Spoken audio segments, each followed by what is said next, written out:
السلام عليكم ورحمة الله وبركاته. الحمد لله والصلاة والسلام على رسول الله وعلى آله وأصحابه ومن والاه، أما بعد. أعوذ بالله من الشيطان الرجيم. بسم الله الرحمن الرحيم. لله ما في السماوات وما في الأرض وإن تبدوا ما في أنفسكم أو تخفوه يحاسبكم به الله فيغفر لمن يشاء ويعذب من يشاء والله على كل شيء قدير. آمن الرسول بما أنزل إليه من ربه والمؤمنون كل آمن بالله وملائكته وكتبه ورسله لا نفرق بين أحد من رسله وقالوا سمعنا وأطعنا غفرانك ربنا وإليك المصير. لا يكلف الله نفسا إلا وسعها لها ما كسبت وعليها ما اكتسبت ربنا لا تؤاخذنا إن نسينا أو أخطأنا ربنا ولا تحمل علينا إصرا كما حملته على الذين من قبلنا ربنا ولا تحملنا ما لا طاقة لنا به واعف عنا واغفر لنا وارحمنا أنت مولانا فانصرنا على القوم الكافرين. গত সপ্তাহে আমরা আয়াতুল কুরসির, যেটি সূরা বাকারার একটি অত্যন্ত গুরুত্বপূর্ণ আয়াত, 255 নম্বর আয়াত নিয়ে আমরা সংক্ষিপ্ত আলোচনা করেছিলাম। আয়াতুল কুরসি কেন সর্বশ্রেষ্ঠ আয়াত? কারণ বলেছিলাম যে এর শুরুটা হয়েছে কি দিয়ে? আল্লাহ শব্দ দিয়ে। এবং দ্বিতীয় কারণ বলেছিলাম যে এটা কালিমাতুত তাওহীদ দিয়ে শুরু হয়েছে। তৃতীয়ত আল্লাহ রাব্বুল আলামিন সবচাইতে যে বড় ফরজ তাওহীদ, এবং তাওহীদের মধ্যে উলুহিয়া ইবাদতে আল্লাহ রাব্বুল আলামিন একমাত্র হকদার, আর কেউ না। সত্য মাবুদ একমাত্র আল্লাহ। এই তার তাওহীদুল উলুহিয়ার সাব্যস্ত করার জন্য আল্লাহ রাব্বুল আলামিন আয়াতুল কুরসির মধ্যে 9টি দলিল পুঞ্জি প্রমাণ করেছেন কেন একমাত্র আল্লাহ ইবাদতের হকদার। আশা করি আপনারা আয়াতুল কুরসি সবাই মুখস্থ করেছেন ইনশাআল্লাহ। কেউ আছেন আয়াতুল কুরসির অনুবাদ করতে পারবেন? নাম? জি, কি নাম আপনার? সালাউদ্দিন আইয়ুবী, মাশাআল্লাহ। বলেন, আয়াতুল কুরসির অনুবাদ করেন।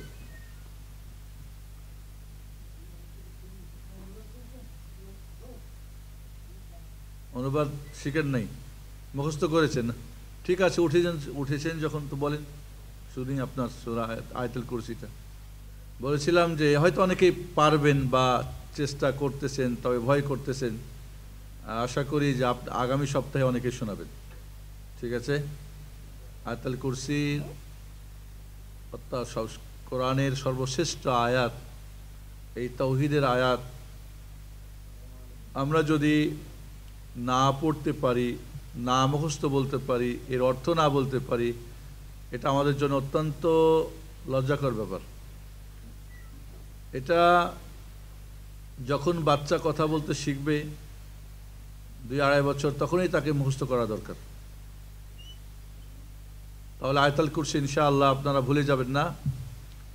যারা এখনো মুখস্থ করতে পারেন নাই, মুখস্থ করবেন। এর সাথে এর সরল অনুবাদটা, শব্দ না পারলেও, ওয়ার্ড বাই ওয়ার্ড না পারলেও, কমপক্ষে সরল অনুবাদটা বা সারমর্ম অনুবাদ কথাটা যেন আমরা আয়ত্ত করতে পারি ইনশাআল্লাহ।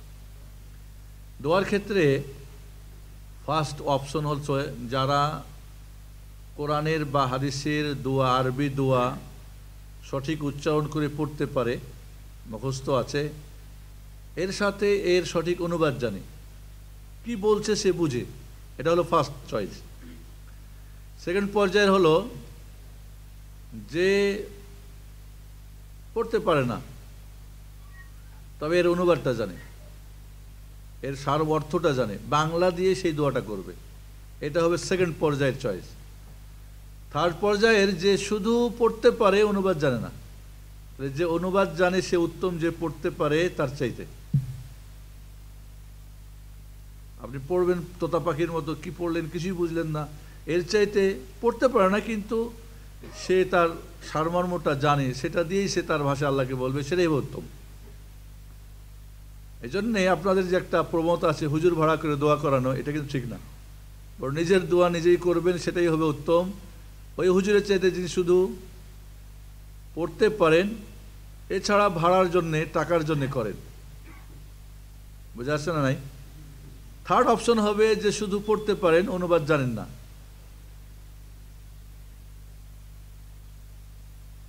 চার নম্বরে কে হবেন?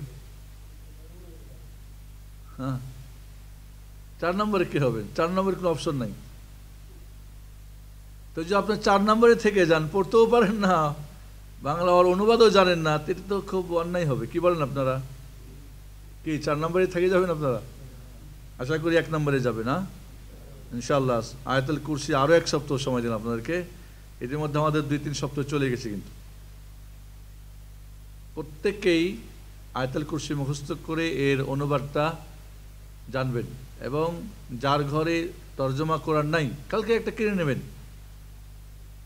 কত টাকা কত দিকেই না খরচ করেন, এই মুহূর্তে কিছু একটা আপদ বিপদ বা ভিসা কিনা বা বিক্রি করা, এটা ওটা হলে তো মাশাআল্লাহ বিয়ে শাদিতে, আনন্দ ফুর্তিতে, পার্টিতে মাশাআল্লাহ খরচ তো আপনারা করেন।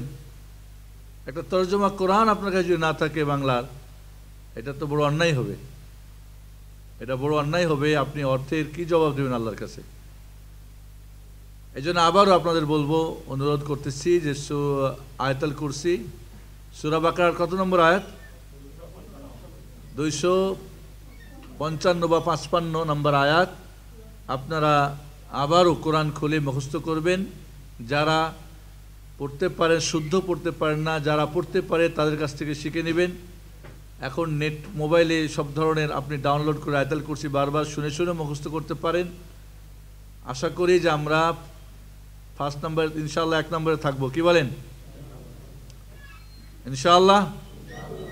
জি, আমি শুনবো সেই জন্য আপনি মুখস্থ করবেন তা না, মহান আল্লাহ রাব্বুল আলামিন শুনবেন সেই জন্য মুখস্থ করবেন।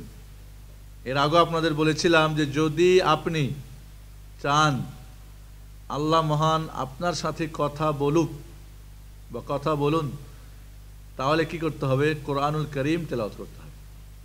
যখন আপনি কোরআন তেলাওয়াত করবেন, কার বাণী এগুলো?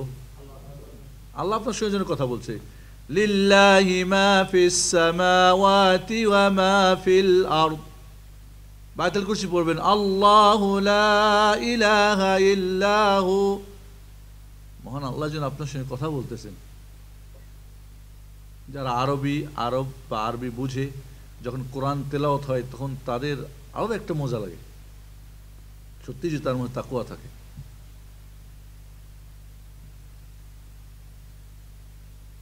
আর যদি আপনি চান যে আপনি আল্লাহর সঙ্গে কথা বলবেন, আল্লাহ আপনার সঙ্গে কথা বলুক, তাহলে কি করতে হবে?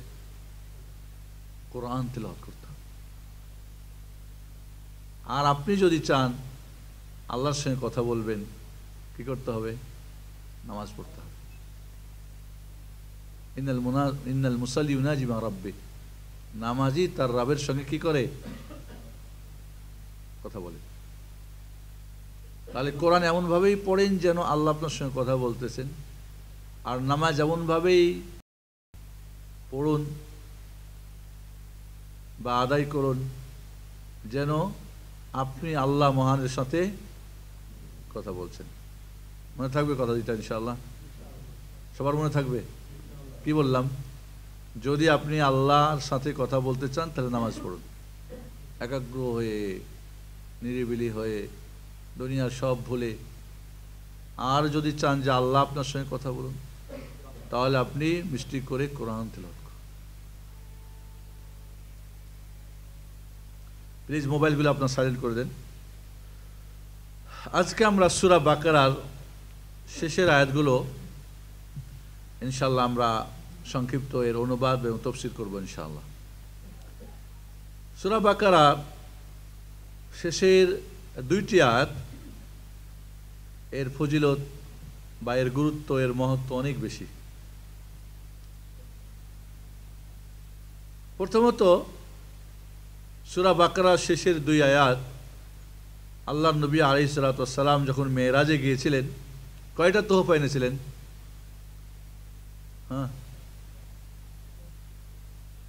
আল্লাহর নবী আলাইহিস সালাতু ওয়াস সালাম মেরাজ থেকে তোহফা এনেছিলেন 4টি। তার মধ্যে একটি তোহফা ছিল কি? সূরা বাকারার শেষের দুই আয়াত। 4টি তোহফা কি কি কে জানেন? কে বলবেন? জি,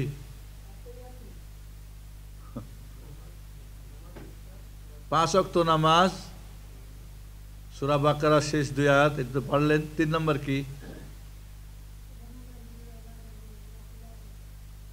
সুবহানাল্লাহি ওয়াল হামদুলিল্লাহি ওয়া লা ইলাহা ইল্লাল্লাহু ওয়া লা হাওলা ওয়া লা কুওয়াতা ইল্লা বিল্লাহ। এগুলো জান্নাতে গাছ লাগানোর বীজ। সুবহানাল্লাহ একটা গাছ লাগালেন, আলহামদুলিল্লাহ, আল্লাহু আকবার, লা হাওলা ওয়া লা কুওয়াতা ইল্লা বিল্লাহ, সুবহানাল্লাহি ওয়াল হামদুলিল্লাহি ওয়া লা ইলাহা ইল্লাল্লাহু আল্লাহু আকবার ওয়া লা হাওলা ওয়া লা কুওয়াতা ইল্লা বিল্লাহ। ইব্রাহিম খলিল আলাইহিস সালাতু ওয়াস সালাম তার সন্তান মুহাম্মদুর রাসূলুল্লাহ সাল্লাল্লাহু আলাইহি ওয়াসাল্লামকে বললেন যে এগুলো জান্নাতের গাছ লাগানোর বীজ, তোমার উম্মতকে নিজে জানিয়ে দিবে। আল্লাহু আকবার। 4 নম্বরে কি ছিল? যে ধ্বংসকারী শিরিক করবে না সেই ব্যক্তিকে আল্লাহ রাব্বুল আলামিন কি করবেন? ক্ষমা করবেন। যে শিরিক করবে না উম্মতের, তাকে আল্লাহ কি করবেন? ক্ষমা করবেন। তাহলে মেরাজের 4টি তোহফার 5 ওয়াক্ত নামাজ, 2 নম্বরে সূরা বাকারার শেষ 2 আয়াত, 3 নম্বরে যে শিরিক করবে না তাকে আল্লাহ ক্ষমা করবেন, আর 4 নম্বরে সুবহানাল্লাহি ওয়াল হামদুলিল্লাহি ওয়া লা ইলাহা ইল্লাল্লাহু আল্লাহু আকবার ওয়া লা হাওলা ওয়া লা কুওয়াতা ইল্লা বিল্লাহ, জান্নাতের গাছ লাগানোর বীজ। প্রতিদিন হাজার হাজার পড়বেন তো হাজার হাজার বাগান হয়ে যাবে, গাছ তৈরি হয়ে যাবে আপনার জান্নাতে ইনশাআল্লাহ। আর আপনার গাছে আপনি যাবেন ইনশাআল্লাহ, আল্লাহ আপনার মালিক বানাবেন। তাহলে সূরাতুল বাকারা, এটা মুসলিম শরীফের হাদিস, যে সূরা বাকারা শেষ 2টি আয়াত মেরাজের বিশেষ তোহফার একটি গিফট, একটি ছিল আল্লাহ রাব্বুল আলামিনের পক্ষ থেকে উম্মতে মুহাম্মাদের জন্য আলাইহিস সালাতু ওয়াস সালাম। 2 নম্বরে সূরাতুল বাকারা শেষের 2 আয়াত, একদিন আব্দুল্লাহ ইবনে আব্বাস থেকে বর্ণিত, হাদিসটি মুসলিম শরীফের হাদিস রাদিয়াল্লাহু আনহু, যে একদিন জিবরিল আলাইহিস সালাতু ওয়াস সালাম নবী সাল্লাল্লাহু আলাইহি সাল্লামের কাছে বসেছিলেন। হঠাৎ করে আকাশে একটা আওয়াজ হলো উপরে। জিবরিল আমিন আলাইহিস সালাতু ওয়াস সালাম আসমানের খবর আদি রাখেন, কারণ উনি আসমানের সর্দার, ঠিক না? আর এই জমিনের সর্দারকে মুহাম্মদুর রাসূলুল্লাহ সাল্লাল্লাহু আলাইহি ওয়াসাল্লাম, উনি হলেন আসমানের আমিন, আর জমিনের আমিনকে মুহাম্মদুর রাসূলুল্লাহ সাল্লাল্লাহু আলাইহি ওয়াসাল্লাম। এরপর একজন ফেরেশতা নেমে আসলো। জিবরিল আমিন আলাইহিস সালাতু ওয়াস সালাম আল্লাহ নবী আলাইহিস সালাতু ওয়াস সালামকে বললেন, মাথা উঁচু করে আওয়াজ শুনে, যে আসমান থেকে আজকে আসমানের একটি দরজা আজকে খুলে দেওয়া হয়েছে, যেই দরজাটি ইতিপূর্বে আর কোনোদিন খোলা হয় নাই, এবং একজন ফেরেশতা নেমে আসছে, যে ফেরেশতা এর আগে কোনোদিন আসে নাই, বা একজন ফেরেশতা নেমে এসেছে এই জমিনে, যে এর আগে কোনোদিন সে আসে নাই। ফেরেশতা এসে সালাম দিল মুহাম্মদুর রাসূলুল্লাহ সাল্লাল্লাহু আলাইহি ওয়াসাল্লামকে, এবং জিবরিল আমিন অথবা ওই ফেরেশতা বললেন, আবশির বিনূরাইনি উতিতাহুমা, 2টি আলোর বর্তিকার আপনি কি করেন? সুসংবাদ নেন, যা আপনার পূর্বে কাউকে দেওয়া হয় নাই। লাম ইউতাহুমা নাবিয়ুন কাবলাক, আপনার আগে কোনো নবীকে এই 2টি আলো দেওয়া হয় নাই।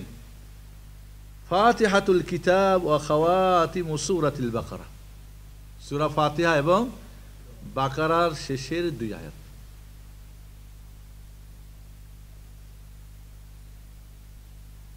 লান তাকরা বিহারফিন মিনহুমা ইল্লা উতিতা, এই সূরা ফাতিহার এবং সূরা বাকারার একটা একটা করে হরফ পড়লে তার বিনিময়ে আল্লাহ তা দান করবেন। সুবহানাল্লাহ।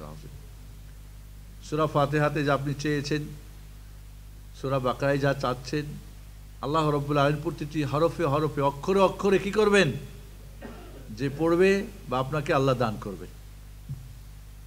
তাহলে সূরা বাকারার শেষের 2টি আয়াত বিশেষ নূর। কোরআনের একটা নাম কি? নূর। কোরআনের 40-এর অধিক নাম আছে, তার মধ্যে একটা নাম কি? নূর।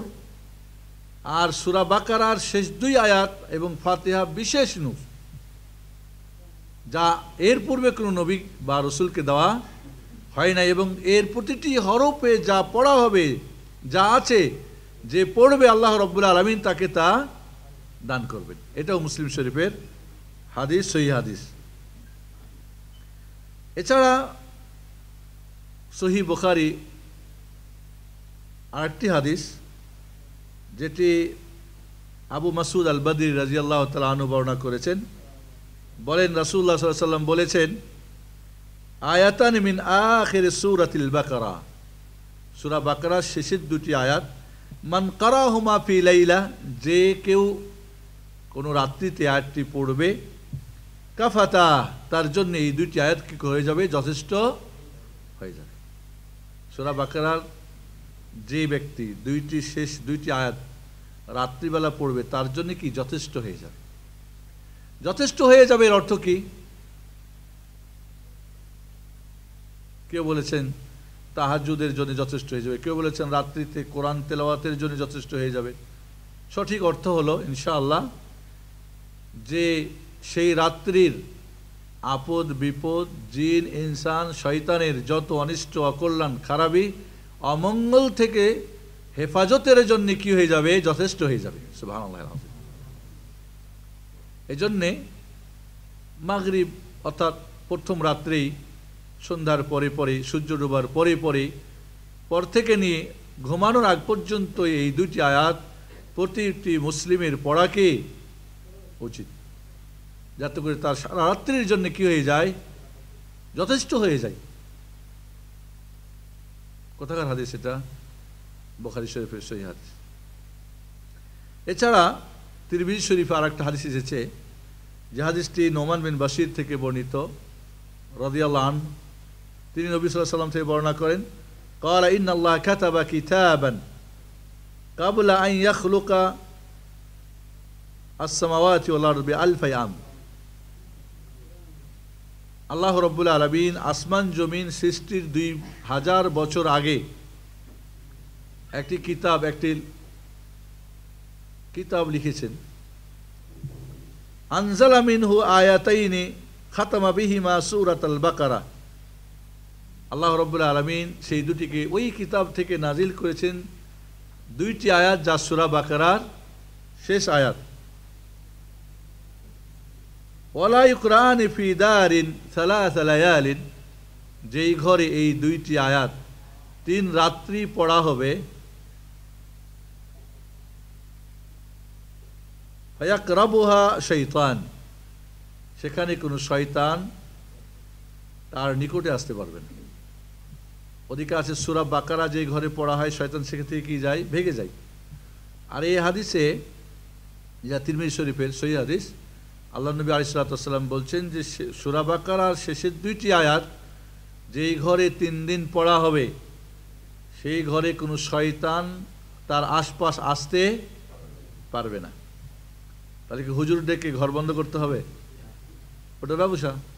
শুনেছি নাকি এই বড় কাঠা নাকি চারদিকে পুঁতে দেয়, আরো কি কি করে, শিরক বিদাতি কাজ করে, অনেকে বিদাত করে। তাহলে আপনি আপনার ঘর বন্ধ করার জন্যে সূরা বাকারার শেষে 2 আয়াত প্রতিদিন পড়বেন, কোনো শয়তান আপনার ঘরে আসবে না। যখন আপনার বাড়িতে উঠবেন সূরা বাকারা পড়ে নেবেন, মাঝে মাঝে সূরা বাকারা খতম করবেন, নিজে করবেন, হুজুর ভাড়া করে না, হুজুর ভাড়া করে নয়। তাহলে বন্ধুরা এখান দ্বারা আমরা বুঝতে পারলাম যে সূরাতুল বাকারার শেষের দুইটি আয়াত অত্যন্ত গুরুত্বপূর্ণ আয়াত। এটা মেরাজের বিশেষ একটা গিফট। এর মাধ্যমে আপনার সারাতের সব ধরনের আপদ বিপদ থেকে আপনি নিরাপদে থাকবেন। এর মাধ্যমে শয়তান আপনার ঘরে আশপাশ আসতে পারবে না। এছাড়া এই সূরা বাকারার দুইটি আয়াত যে পড়বে প্রতিটি হরফে হরফে তাকে তা প্রতিদান দান করা হবে। আল্লাহু আকবার।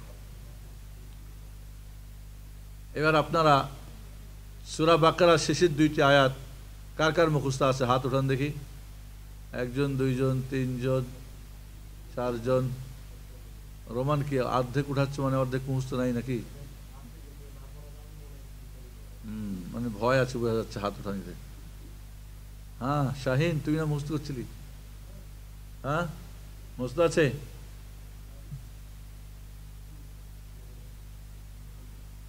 বলবেন কি ভেজাল চাপলো। কয়েকদিন আগে আয়াতুল কুরসি এক ভেজাল শেষ হয় নাই, আরও একটা ভেজাল। বন্ধুরা আসলে আমরা যদি এটাকে নিজের কল্যাণ না মনে করি এবং নিজে যদি আগ্রহী না হয়, এটা বড় অন্যায় হবে। সূরাতুল বাকারার শেষের দুই আয়াত সহ এর সাথে আরও উপরে একটি আয়াত আমরা আপনাদের তিনটি আয়াতকে মুখস্থ করার জন্য বলবো, যদি সম্ভব হয়। না হলে দুটি আয়াত আপনারা মুখস্থ করবেন ইনশাআল্লাহ। ঠিক আছে? এই শেষের দুইটি আয়াতে আল্লাহ রাব্বুল আলামিন ৮টি দোয়া আমাদেরকে শিখিয়েছেন। কয়টি দোয়া? ৮টি দোয়া। সুবহানাল্লাহ। এবং আল্লাহ রাব্বুল আলামিন বান্দা যখন এই দোয়া করে বা এই আয়াত যখন নাজিল হয়েছিল তখন সাহাবা একরাম এই দোয়া করেছিলেন এবং আল্লাহর পক্ষ থেকে এর উত্তর এসেছিল কাদ ফাআলত, আমি করেছি। তোমরা যা চাইছো, তোমরা যা চেয়েছো, তোমরা যা দোয়া বলেছো তা আমি করলাম, কবুল করে নিলাম। আজও যদি আপনি এই দোয়া পড়েন আল্লাহর পক্ষ থেকে আপনার যে উত্তর আসবে, করলাম। আসলে সূরা বাকারার শেষের দুইটি আয়াত নাজিল হওয়ার আগে, এর আগের যে আয়াতটা 284 নম্বর আয়াত যখন নাজিল হলো, লিল্লাহি মা ফিস সামাওয়াতি ওয়া মা ফিল আরদ ওয়া ইন তুবদু মা ফি আনফুসিকুম আও তুখফুহু ইউহাসিবকুম বিহিল্লাহ ফায়াগফিরু লিমান ইয়াশা ওয়া ইউআযযিবু মান ইয়াশা আল্লাহু আলা কুল্লি শাইইন কাদির। এখানে আল্লাহ রাব্বুল আলামিন অন্তরে যা মনে মনে করবে, যা প্রকাশ করবে আর যা গোপনে রাখবে সবই আল্লাহ রাব্বুল আলামিন ধরবেন, হিসাব করবেন। যাকে চাইবেন ক্ষমা করবেন, যাকে চাইবেন শাস্তি দিবেন। আল্লাহ নবী আলাইহিস সালাতু ওয়াস সালাম সাহাবা একরামদেরকে নিয়ে বসেছিলেন। এই আয়াত যখন আল্লাহ নবীর কাছে নাজিল হলো, অবতীর্ণ হলো, আল্লাহর হাবিব আলাইহিস সালাতু ওয়াস সালাম যখন এই আয়াত পড়ে শোনালেন, সাহাবা একরাম সব জড়সড় হয়ে গেলেন, কাবু হয়ে গেলেন। সবার অবস্থা খুব ভয় ভীতিতে একেবারে ভেঙে পড়লেন। যা আমরা মনে মনে বলবো আর যা আমরা করব সবই আল্লাহ হিসাব করবেন। কে এমন আছে যার মনকে কন্ট্রোল করতে পারে? মনে এটা ওটা ডানে বামে ভাবা থেকে মনকে কেউ রুখতে পারে? মনের কেউ কি মালিক হতে পারে? তাহলে মনে মনে কেউ বলবে এটা ওটা এই সেই, অনেক কিছুই করতে পারে মানুষ মনে মনে, ঠিক কিনা? হ্যাঁ, এটাও আল্লাহ রাব্বুল আলামিন হিসাব করবেন। সাহাবা ইকরাম রাদিয়াল্লাহু তাআলা আনহুমের এই কঠিন অবস্থা দেখে আল্লাহ নবী আলাইহিস সালাতু ওয়াস সালাম বললেন, তোমরা বলো সামি'না ওয়া আতা'না গুফরানাকা রাব্বানা ওয়া ইলাইকাল মাসির। সামি'না, আল্লাহ আমরা শুনেছি, তুমি যা বলেছো, তুমি যা আমাদেরকে দিয়েছো সব শুনেছি, তোমার বিধি বিধান নিয়ম কানুন সব শুনেছি।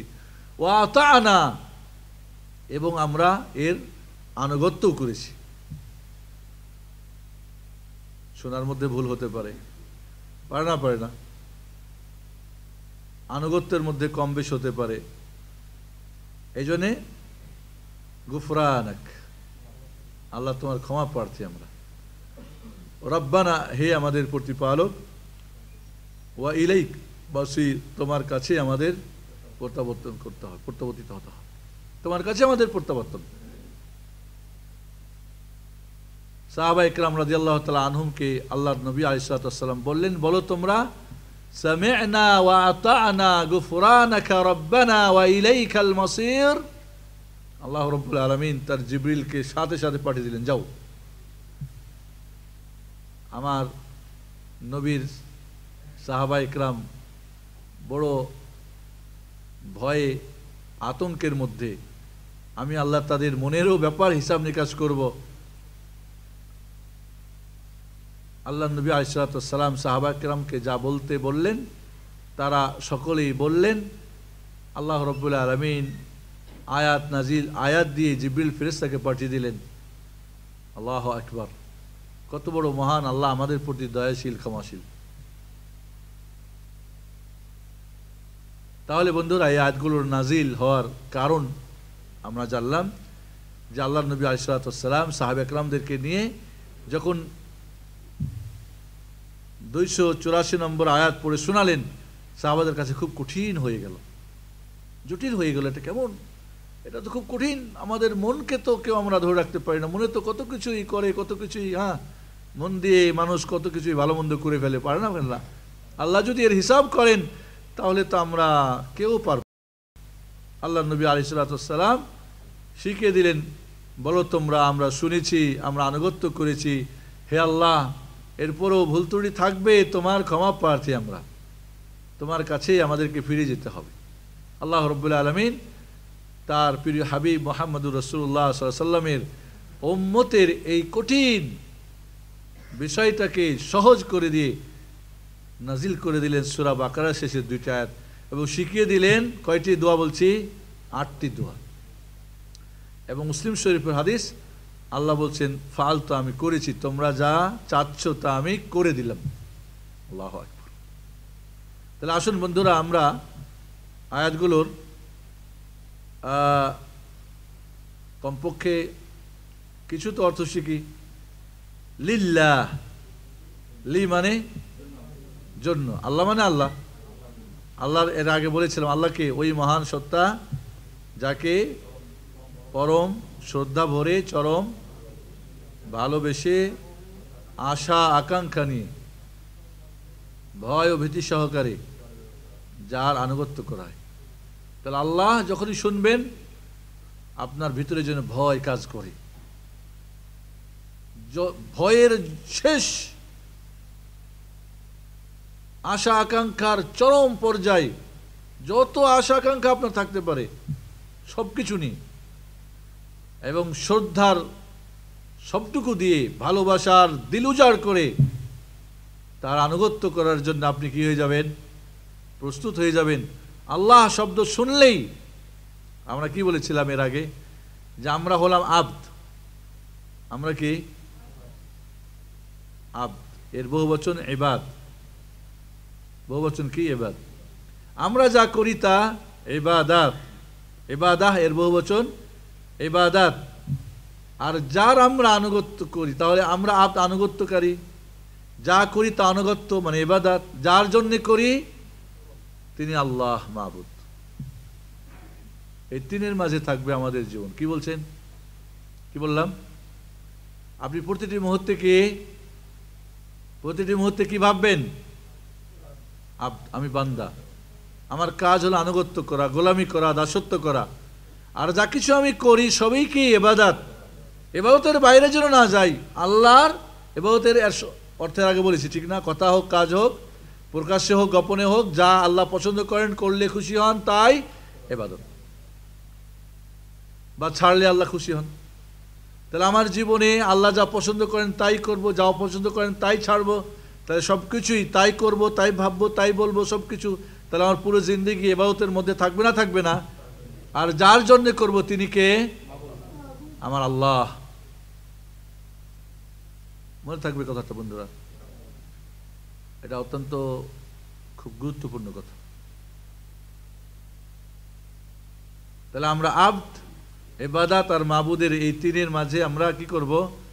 মাবুদকে খুশি করার জন্য আমরা ইবাদত করব, আর তখন আমরা সত্যিকারী বান্দা হতে পারব। লি তাহলে মানে জন্য, আল্লাহ মানে আল্লাহ, আল্লাহর জন্য। মা যাহা, ফি আছে বা তে, আস-সামাওয়াত, সামা এর বহুবচন সামাওয়াত, নবমণ্ডল সমূহে। সাত আকাশ আছে না নাই? সাত আকাশে বা আসমানে যা কিছু আছে সব কার জন্যে? আল্লাহর জন্য। সব কিছুর মালিকানা কার? আল্লাহ, একচ্ছত্র মালিক আল্লাহ।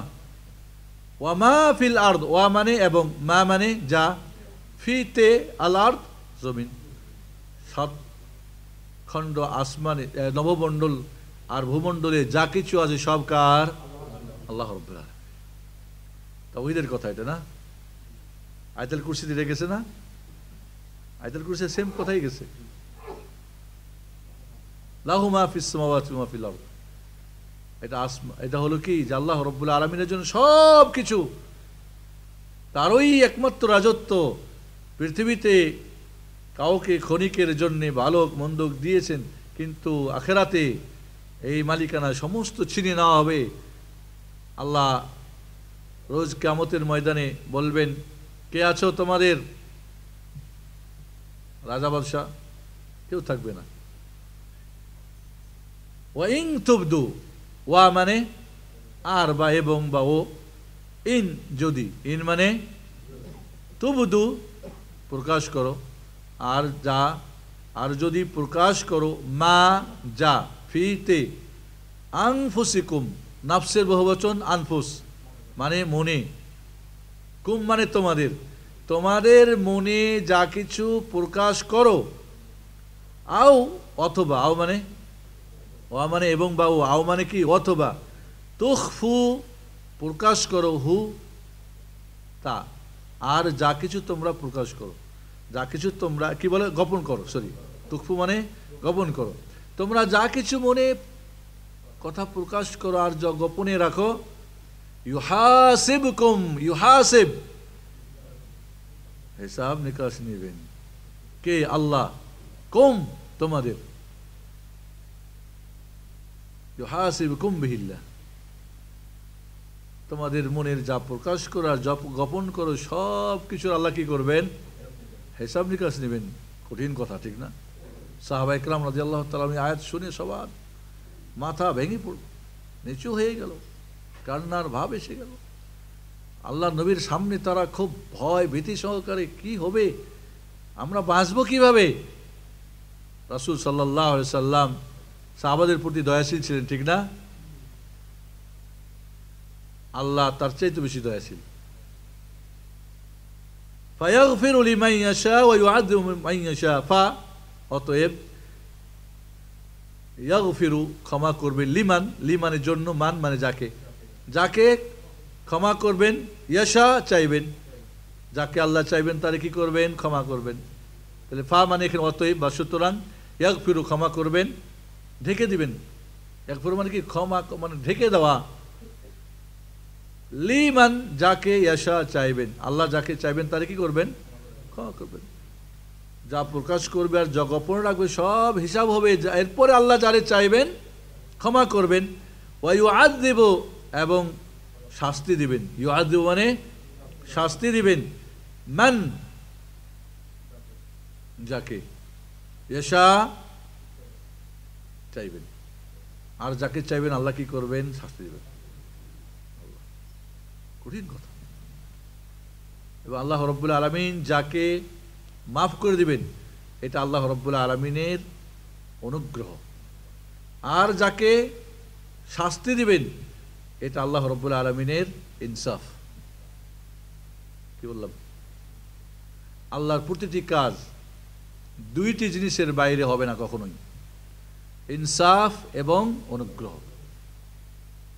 ইনসাফ এবং অনুগ্রহ, যা কিছু তিনি করেন ইনসাফ আছে তার মধ্যে, এবং তার মাঝে তার কি?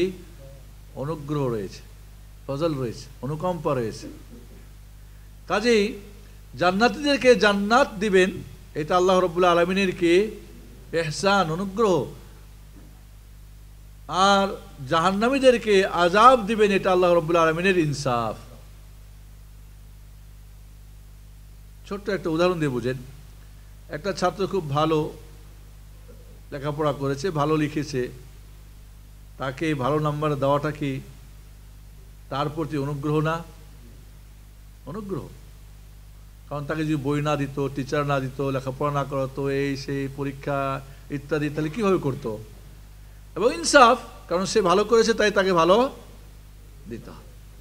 তাই একজন ছাত্র ভালো লেখাপড়া করে নাই, ছাত্র নাম দিয়ে পাত্র সাজা ঘুরে বেড়াইছে, বা ছাত্রী পাত্রী হয়ে গেছে।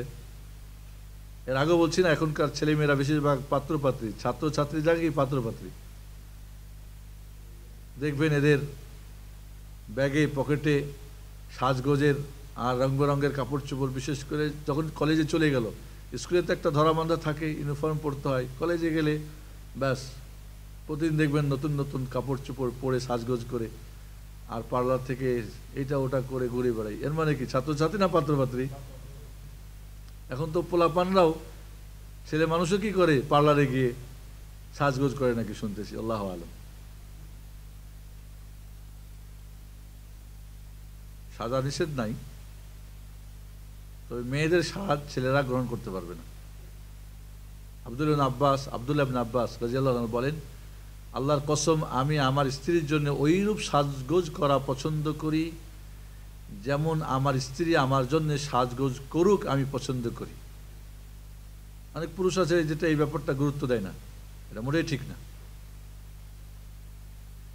আল্লাহর কসম, আমি আমার স্ত্রীর জন্য ওইভাবে সাজগোজ করা পছন্দ করি যেমন আমি পছন্দ করি আমার স্ত্রী আমার জন্যে সেজে গুজে সাজগোজ পরিপাটি হয়ে থাকুক।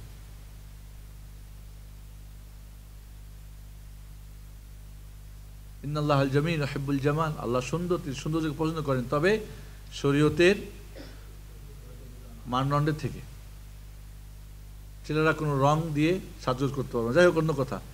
তাহলে এখানে আল্লাহ রাব্বুল আলামিন যাকে চাইবেন ক্ষমা করবেন, যাকে চাইবেন শাস্তি দেবেন। কঠিন কথা। এবং অন্তরের ব্যাপারটাও, অন্তরে কত কিছু না করেন না। অন্তরে মানুষ অনেক বড় বড় খুন করে, অনেক বড় বড় চুরি করে, অনেক বড় ডাকাতি করে, মন দিয়ে কত মেরে ফেলে, কতজনকে গালিগালাজ করে, কত কিছু করে ফেলে না, করে না, করে। তাই সাহাবা ইকরাম রাদিয়াল্লাহু তাআলার কাছে অনেক বড় কঠিন হয়ে গেল। এরপর আল্লাহ বলছেন, আল্লাহু আলা কুল্লি শাইইন কাদির।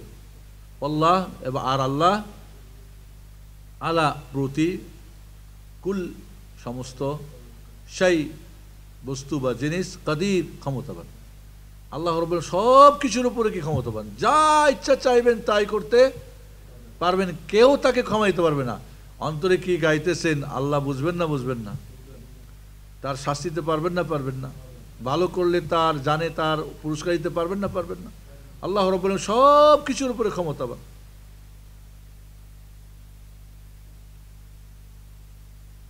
তাহলে আয়াতটি নাজিল হওয়ার পরে আপনাদের কাছে কঠিন মনে হচ্ছে না? হয় না কঠিন? অন্তরের ব্যাপারেও আল্লাহ পাকড়াও করবেন, হিসাব নিকাশ করবেন, আযাব দিবেন, এটা তো কঠিন ব্যাপার। এবং তিনি যা চাইবেন তা তো করতে পারবেন।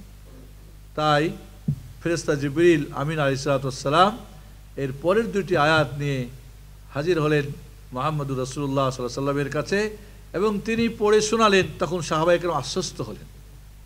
কি হলেন? আশ্বস্ত হলেন। আমানার রাসূলু বিমা উনজিলা ইলাইহি মির রাব্বিহি ওয়াল মুমিনুন। আমানা, ঈমান এনেছেন, আর রাসূলু, রাসূল কে? তিনি মুহাম্মদুর রাসূলুল্লাহ সাল্লাল্লাহু আলাইহি ওয়াসাল্লাম। রাসূল বলতে এখানে মুহাম্মদ সাল্লাল্লাহু আলাইহি ওয়াসাল্লাম। বিমা উনজিলা ইলাইহি, বিমা প্রতি বা সাথে, যা, বে মানে সাথে, মা মানে যা, উনজিলা অবতীর্ণ করা হয়েছে, ইলাইহি ইলা দিকে, হি তার বা কাছে, তার কাছে, রাসূল সাল্লাল্লাহু আলাইহি ওয়াসাল্লামের কাছে যা অবতীর্ণ করা হয়েছে তার প্রতি তিনি কি করেছেন? ঈমান এনেছেন। কোথা থেকে এসেছে? মির রাব্বিহি, তার, মিন মানে হতে, রব মানে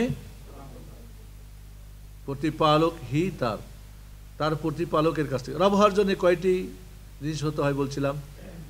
রব হওয়ার জন্য 3টা ক্ষমতা থাকার দরকার। কি কি বলছিলাম, কে বলবেন? মালিক হওয়া, এর আগে সৃষ্টিকর্তা হওয়া, খালিক, মালিক, মুদাব্বির। খালিক সৃষ্টিকর্তা, মালিক একচ্ছত্র মালিকানা, এবং মুদাব্বির মহাব্যবস্থাপক। যা যখন যেমন যেটা দরকার সব দিতে পারেন যিনি, তিনি হন কে? রব। তাহলে মুহাম্মাদুর রাসূলুল্লাহ সাল্লাল্লাহু আলাইহি ওয়াসাল্লামের কাছে তার রবের পক্ষ থেকে যা অবতীর্ণ করা হয়েছে তার উপরে তিনি কি ঈমান এনেছেন? আল্লাহু আকবার। তার কাছে কি এসেছিল আল্লাহর পক্ষ থেকে? হ্যাঁ, না না, রাসূলের কাছে আল্লাহর পক্ষ থেকে কি এসেছে? ওয়াহি, ঐশী বাণী। ওয়াহি কয় প্রকার? 2 প্রকার। ওয়াহি মাতলু, আল কোরআনুল কারীম, আর ওয়াহি গায়র মাতলু, রাসূলের সহিহ হাদিস। তাহলে কোরআন যেমন আল্লাহর পক্ষ থেকে এসেছে রাসূলুল্লাহ সাল্লাল্লাহু আলাইহি ওয়াসাল্লামের কাছে, যে সমস্ত বিশুদ্ধ হাদিস এটাও আল্লাহর পক্ষ থেকে রাসূলের কাছে। একটা মাতলু মানে জিবরিল পড়ে শুনিয়েছেন, আর একটা পড়ে না, অন্তরের মধ্যে আল্লাহ দিয়েছেন। এবং আল্লাহর হাবিব আলাইহিস সালাম নিজের মন থেকে কিছু কথা বলার তার অধিকার ছিল না। ওমা ইয়ানতিকু আনিল হাওয়া ইন হুয়া ইল্লা ওয়াহয়ুন ইউহা। সূরা নাজম আল্লাহ বলছেন তার মনের প্রবৃত্তি থেকে কিছু বলতেন না, যা ওয়াহি হতো তাই। তাহলে আল্লাহর নবী আলাইহিস সালাম 30 পারা কোরআনে যা আছে এবং সহিহ যত হাদিস আছে এগুলির প্রতি ঈমান এনেছেন না আনেন নাই? আর কে ঈমান এনেছে? ওয়াল মুমিনুন, মুমিনরা। এখানে বলে নাই শুধু সাহাবায়ে কেরাম, মুমিন। কিয়ামত পর্যন্ত যত ঈমানদার, মুমিন হওয়ার জন্য কয়টা কাজের কথা বলেছিলাম মনে আছে আপনাদের? 5টা জিনিসের কথা বলছিলাম, ঠিক না? মনে নাই? মুমিন হওয়ার জন্য কয়টা জিনিসের দরকার? 5টা। 1 নম্বরে অন্তরে বিশ্বাস করা, 2 নম্বরে মুখে স্বীকার করা, 3 নম্বরে কাজে বাস্তবায়ন করা। যা আপনি বিশ্বাস করলেন, যা মুখে বললেন, তার যা দাবি তা পূর্ণ করা। করার হলে করা, ছাড়ার হলে ছাড়া। আর কি? নেক আমল করে এই ঈমানকে যে বৃদ্ধি করে। ঈমান আনলেই হবে না, একে সবসময় কি তারুতাজা রাখতে হবে, জীবন্ত রাখতে হবে, সতেজ রাখতে হবে, শক্তিশালী রাখতে হবে। এই জন্য কি করতে হবে?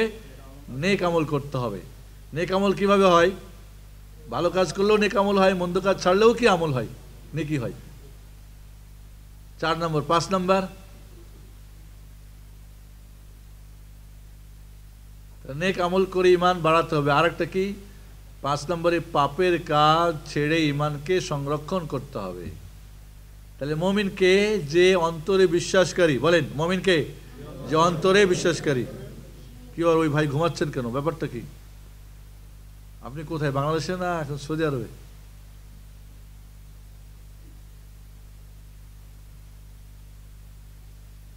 মুমিনকে যে অন্তরে বিশ্বাসকারী, মুখে স্বীকারকারী, কাজে বাস্তবায়নকারী, নেক আমল করে ঈমানকে বৃদ্ধিকারী এবং পাপের কাজ ছেড়ে ঈমানকে সংরক্ষণকারী। এই 5টা জিনিস কি আপনার মাঝে আছে? তা আপনি মুমিন। যদি না থাকে, পূর্ণ থাকলে পূর্ণ মুমিন, শর্ট যদি থাকে, কিছু কম থাকে, যেখানে যতটুকু অতটুকু আপনি মুমিন। মুখে আমরা যাই দাবি করি, বাস্তবতায় এই 5টা জিনিস যখন আমি করব তখনই আমার মুমিন। আল্লাহ বলছে ওয়াল মুমিনুন, রাসূল সাল্লাল্লাহু আলাইহি ওয়াসাল্লামের কাছে যা অবতীর্ণ হয়েছে তার রবের পক্ষ থেকে তিনি ঈমান এনেছেন। এবং কারা ঈমান এনেছে? মুমিনরা। মুমিন, মুসলিম বলে না এখানে, মুমিন। মুসলিম হওয়ার জন্য কয়টা জিনিস দরকার বলছিলাম, মনে আছে? হ্যাঁ, মুসলিম হওয়ার জন্য কয়টা জিনিস দরকার? 3টা জিনিস। কয়টা? এই আলোচনাগুলি আপনাদের হার্ড ডিস্কে রাখা দরকার। হার্ড ডিস্কে তো কিছু বাকি রাখিনি আমরা, দুনিয়া করতে করতে দুনিয়ার পচা ছড়া দিয়ে এটাকে একেবারে ভাইরাস দিয়ে ভরে রেখে দিয়েছি, মানে এটার কাজ করে না, এটার মেমোরি নষ্ট হয়ে গেছে। এটা ফরম্যাট করে অ্যান্টিভাইরাস দিয়ে এটা একটু সজাগ করার চেষ্টা করতে হবে আমাদেরকে বন্ধুরা। এবং এই পৃথিবী জুড়ে কিয়ামত পর্যন্ত মেমোরি যতই বানাক, লিমিটেড বানাতে হবে, আনলিমিটেড বানাবের কাউরি ক্ষমতা হবে না। মহান রব্বুল আলামিন আনলিমিটেড একটা করে মেমোরি আপনাকে দিয়ে দিয়েছে। পৃথিবীর কোনো মানুষ এটাকে ফুল করার মতো ক্ষমতা নেই। কারণ এটা কার? মেড বাই আল্লাহ। এটা কি মেড বাই আল্লাহ? এটা জাপান বা এখন চাইনা বা দুবাই বা কোরিয়া তা না বন্ধুরা। মুসলিম হওয়ার জন্য কয়টা জিনিস দরকার? তিনটা। একমাত্র আল্লাহর কাছে আত্মসমর্পণকারী, এক। দুই নম্বরে আনুগত্যের মাধ্যমে তা প্রমাণকারী, মুখে বলে তা না, কাজ করে। আর তিন নম্বর শিরিক ও মুশরিকদের থেকে সম্পূর্ণভাবে সম্পর্ক ছিন্নকারী। শিরিক এবং মুশরিকদের থেকে সম্পর্ক সম্পূর্ণভাবে ছিন্নকারী। সে বাবা হোক আর মা হোক আর পীর বুজুর্গ হোক আর হুজুর হোক আর ছোট হোক আর বড় হোক আর মুসলমানের নামে হোক আর যেই হোক, দেশে হোক আর বাইরে হোক, ঘরে হোক আর যেখানে হোক, যদি শিরিক করে তাহলে সে মুশরিক। তাহলে তার শিরিক এবং সেই মুশরিকের সঙ্গে সম্পর্ক করতে হবে, ছিন্ন করতে হবে।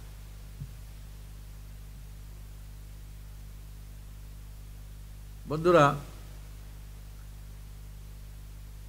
এরপর আল্লাহ রাব্বুল আলামিন ঈমানের ৬টি রুকুনের কথা এখানে উল্লেখ করেছেন। ঈমানের রুকুন কয়টি? কে বলতে পারবেন?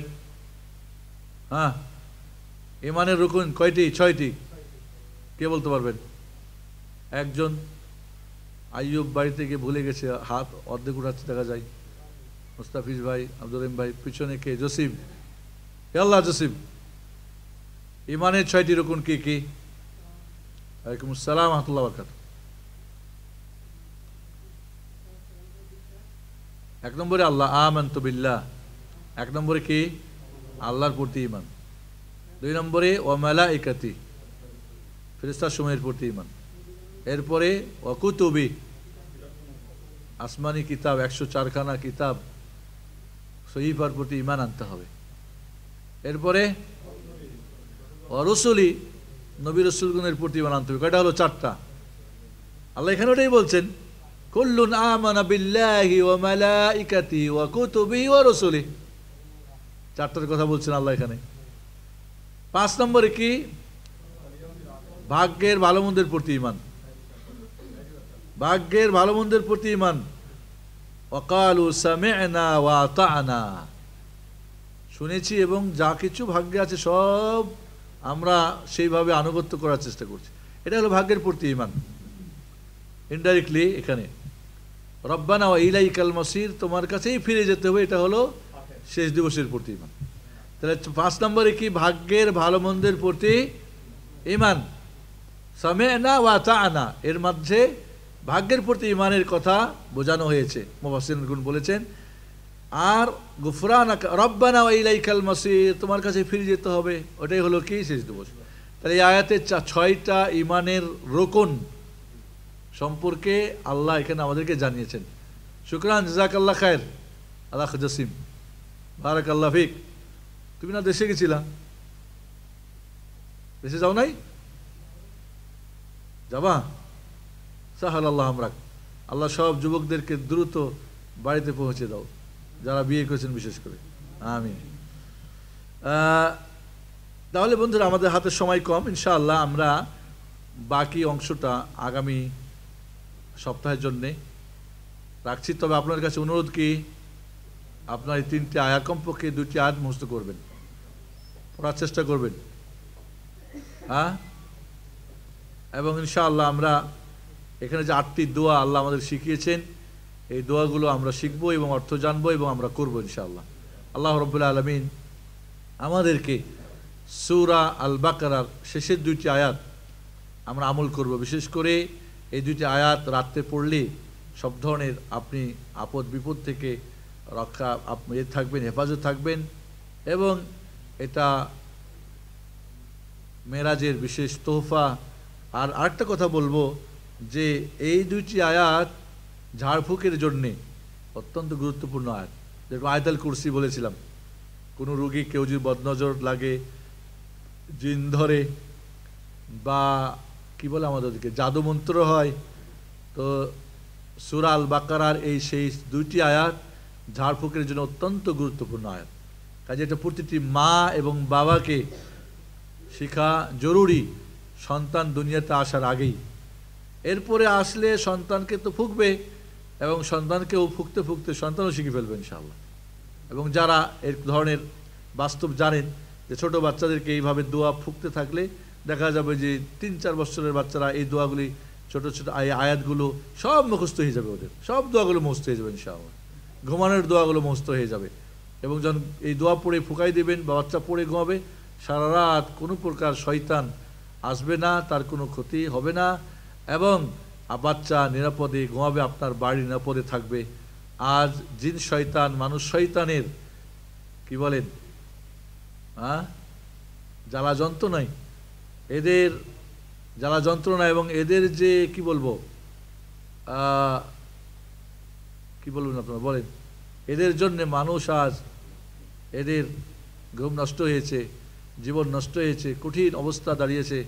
এই জন্য আসি আমরা এগুলো আমল করার চেষ্টা করি। আল্লাহ রাব্বুল আলামিন আমাদেরকে হেফাজত করবেন, আমিন। আসসালামু আলাইকুম মুহাম্মদ ওয়া আলা আলিহি ওয়া সাহবিহি আজমাইন। জি, আপনাদের কারো প্রশ্ন আছে আজকের আলোচনার উপরে? এখানে একটা প্রশ্ন মনে আগে আসছিল আমার কাছে, কোন ভাই যেন লিখেছেন, মাশাআল্লাহ অনেক কষ্ট করে লিখেছেন মনে হচ্ছে। সালাতে আমরা হাত কোথায় বাঁধবো?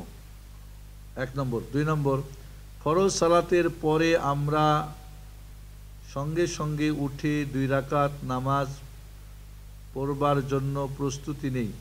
এখানে প্রশ্ন হলো, ফরজ সালাতের পরে আমাদের করণীয় কি?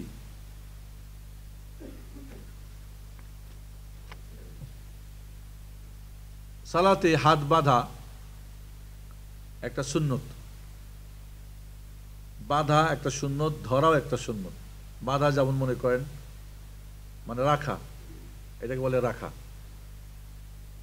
তাহলে এইভাবে আপনি রাখতে পারেন, এইভাবে রাখতে পারেন, এইভাবে রাখতে পারেন।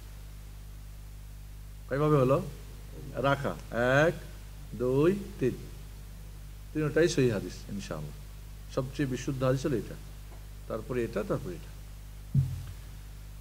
আরেকটা হলো কি ধরা, এভাবে ধরতে পারেন, এভাবে ধরতে পারেন। বোঝা গেছে? রাখবেন কোথায়? বুকের উপরে। এই দেখছেন না বুক, সিনা বুঝেন তো, সদর, এই বুকের উপরে আপনাকে বাঁধতে, এইভাবে অথবা এইভাবে অথবা এইভাবে অথবা এইভাবে অথবা এইভাবে আপনি বাঁধবেন। ঠিক আছে? তাহলে এইভাবে হাতটা বা এইভাবে হাতটা এই ভাতটা রেখে বুকের উপরে রাখেন, অথবা ধরেন, অথবা এবার ধরেন। এই হলো সুন্নত, সবগুলোই সুন্নত। ঠিক আছে? ধরা বা বাঁধা বা একাধ রকম করা বা বুকের উপর সবগুলোই সুন্নত। বাকি বুকের উপরে কেউ এখানে বাঁধে, বা কেউ বুকের নিচে বা নাভির নিচে, বা কেউ আবার ছেড়ে দেয়, এগুলো হয় জাল অথবা জয়ীফ, জাল অথবা দুর্বল। বিশেষ করে নাভির নিচের হাদিস দুর্বল, গ্রহণযোগ্য না।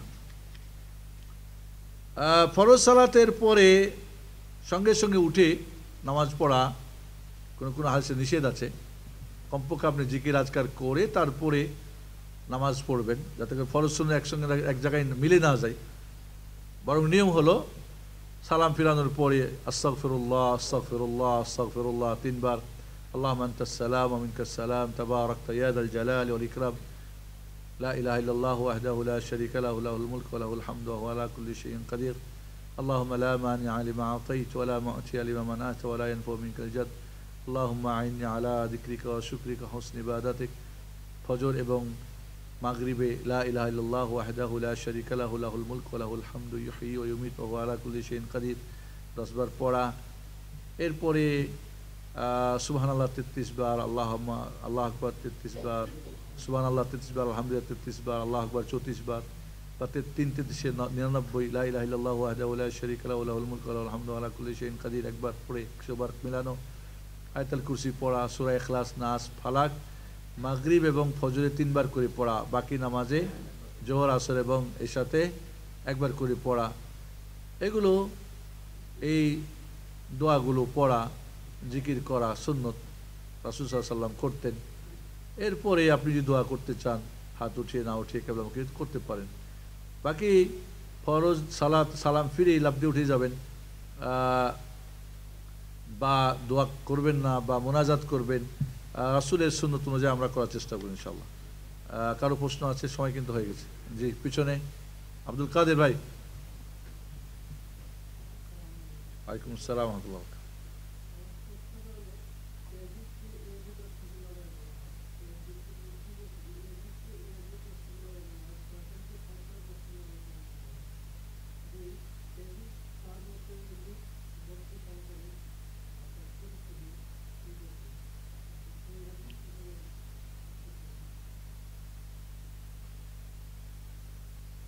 এই পৃথিবীতে শিয়া রাফিজি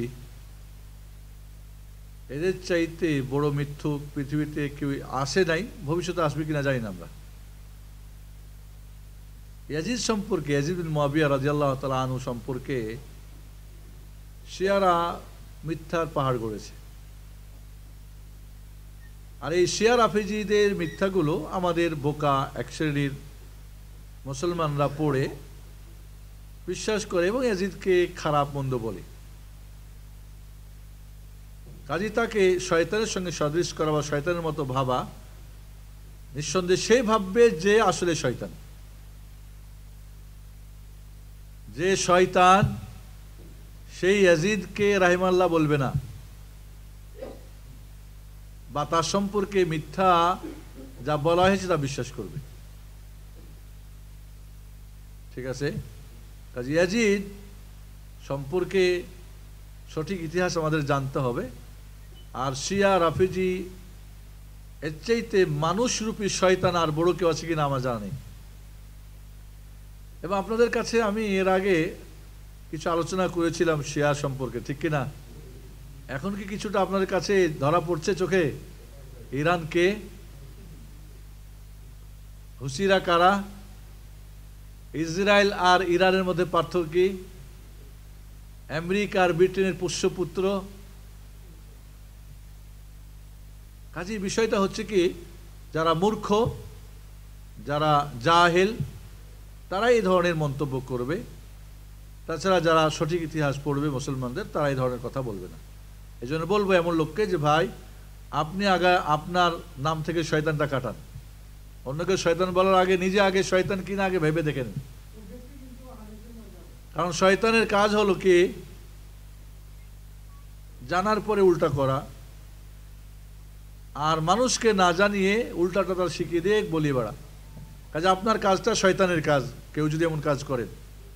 কাজে যদি আপনার ইসলামের ইতিহাস পড়ে থাকেন, জেনে থাকেন, ওই হিট্রির আর ওই মোশাররফের বিশাল সিন্ধুর হুজুর আপনি, তাহলে হুজুর আপনাকে একটু লেখাপড়া করা দরকার। জি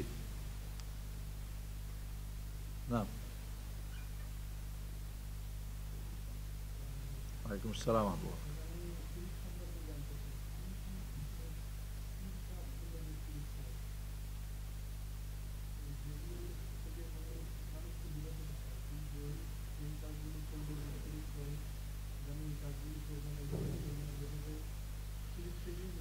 অত্যন্ত চমৎকার প্রশ্ন। শিরিক কি, কেমনে বাঁচবো, কোনগুলো শিরিক? প্রথমত আপনাকে বলবো আমাদের ইসলামিক সেন্টারে একটা বই ছাপছে, শিরিক ও তার অপকারিতা। আপনার অনুরোধ করব এই বইটা পড়ার জন্য, এবং বিশেষ করে আমাদের দেশে যে সমস্ত অঞ্চলে বেশি শিরকে মানুষ ডুবে আছে, এটাকে কমপক্ষে আপনার ফ্যামিলিতে পৌঁছানোর চেষ্টা করবেন। ঠিক আছে?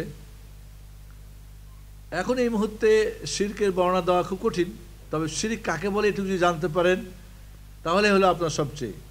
শিরিক বলা হয় আল্লাহর কাজে, নামে, গুণে, বৈশিষ্ট্যে কাউকে শরীক করা, জানা বা মনে করা বা ভাবা বা বিশ্বাস করা, এবং বান্দার কোনো ইবাদত আল্লাহ ছাড়া অন্যের জন্য করা, তাকে বলে বড় শিরক। এটা হলো শিরক। তাহলে আপনাকে জানতে হবে কি, আল্লাহকে জানতে হবে, আল্লাহর কাজ জানতে হবে, কোন কোন কাজগুলি আল্লাহর। আল্লাহ সন্তান দেন, এখন ভাববেন পীর সাহেব দেন, তো শিরক হয়ে গেল। ঠিক আছে। আল্লাহ চিরঞ্জীব অমর, বলবেন পীর অমর, নবী আউলিয়া, সৈয়দ কুতুব অমর, এরা হায়াতুন নবী হায়াতুল আউলিয়া, তাহলে গুণে এক হয়ে যাবে। আল্লাহর নাম তাবারক, আপনি বলবেন সিন্নিরে তাবারক, তাহলে তার নাম দেবেন আল্লাহর, তো শিরিক হয়ে যাবে। ঠিক কি না? আলিমুল গায়েবকে আল্লাহ, এখন বলবেন না পীররাও গায়েব জানে, আর রাসূলও গায়েব জানে, আর কবিরাজের কাছে গেলে গায়েবের চোর কে চুরি করছে ধরে দিতে পারে, তাহলে আপনার শিরক হয়ে যাবে। এই ধরনের কেসা কাহিনী, গল্প, কথায় বসায়, ধ্যান ধারণায়, চিন্তা চেতনায় সব শিরিক দিয়ে ডুবে গেছে। তাহলে আপনি শিরকের সংজ্ঞাটা যদি আর তাওহীদের সংজ্ঞাটা জানেন, তাহলে তাওহীদে যখন ফেলবেন তখনই দেখবেন শিরক হচ্ছে কিনা। এইভাবে আপনার কোনো কাজ, আপনার দোয়া ইবাদত, আপনি এখন বলবেন ইয়া আব্দুল কাদের জিলানী, বলে ইয়া আলী, আমাদের দেশের কুলিরা বলে ইয়া আলী। আর ইয়া আলীকে, আলীকে ডাকতেছ। আপনি বলবেন গাউসুল আজম, আব্দুল কাদের জিলানীকে গাউসুল আজম ডাকবেন। তাহলে যখনই আমরা আল্লাহকে জানবো, আল্লাহর কাজ জানবো, নাম গুণ বৈশিষ্ট্য জানবো এবং ইবাদত কেমনে জানবো, তখনই আমরা তাওহীদ বুঝবো। তো তাওহীদ কি? আল্লাহর কাজে আল্লাহকে, তার নামে গুণে বৈশিষ্ট্যে আল্লাহকে একক জানা, মানা, বিশ্বাস করা, সাব্যস্ত করা, ধারণা, এবং বান্দার সকলে বোঝা একমাত্র আল্লাহর জন্য করা, এ হলো তাওহীদ। এর বিপরীত শিরিক। যখন তাওহীদ এবং শিরিক আপনি জানবেন, আল্লাহর কসম, নবী রাসূলগণ এই জন্যেই প্রথম দাওয়াত আনে আবুদুল্লাহ ওয়াজতানিবুত তাগুত, এক আল্লাহর ইবাদত করো, তাওহীদ শিখো এবং শিরিক থেকে দূরে থাকো। সমস্ত নবী রাসূলের দাওয়াত ছিল লা ইলাহা, কোনো শিরিক নেই, ইল্লাল্লাহ, তাওহীদ আছে, আল্লাহ একমাত্র। এই তাওহীদ শিরিকের দাওয়াত নিয়ে আসলেন নবী রাসূলগণ। আমরা তাওহীদও বুঝি না, শিরকও বুঝি না, পীর সাহেবও জানে না, মুরিদও জানে না, শিক্ষক জানে না, টিচার জানে না, বাবাও জানে না, বাচ্চাও জানে না, মাও জানে না, বেটিও জানে না, ছোটও জানে না, বড়ও জানে না, জাহেলও জানে না, মূর্খও জানে না, জ্ঞানী, ডাক্তার, ইঞ্জিনিয়ার, ব্যারিস্টার, অনেক কিছু, 30,000 জ্ঞানের অধিকারী পীর সাহেবরা, 300 তরিকার দাবিদারি, কিন্তু তাওহীদ কারে বলে হয় জানে না, আর জানলে তার নাম দিয়ে ব্যবসা করে। এমন একটা দেশের মানুষ আমরা। এই জন্য কি ভাই নাম, ভাইয়ের নাম কি? মোহাম্মদ নুরু ভাইয়ের প্রশ্ন অত্যন্ত চমৎকার। আল্লাহ করে আমরা ইনশাআল্লাহ তাওহীদ শিরিক এর আগে আলোচনা হয়েছে, এই জিনিসগুলো আবারও আমরা মাঝে মাঝে রিপিট করি, আশা করি আমরা জানবো। সময় আপনাদের আরও বেশি হয়ে গেছে। আপনাদের কাছে আপনারা কি 11:30 আমরা টাইম দিই, কিন্তু আপনারা কিন্তু টাইম মতো আসেন না। আমরা কি 11:30 করে দেব? আর 11:30 থাকলে আপনারা নাকি এখন একটু ধরাধরি হচ্ছে, আয়াতুল কুরসি কি, সূরা বাকারার কি, এই জন্য আপনারা ভয়ে মানে একটু দেরি করে আসতেছেন, যে আগে আলোচনা শুরু হোক। আমার মনে হয় 11:30 টাইম মোটামুটি সবার জন্যই উপযুক্ত।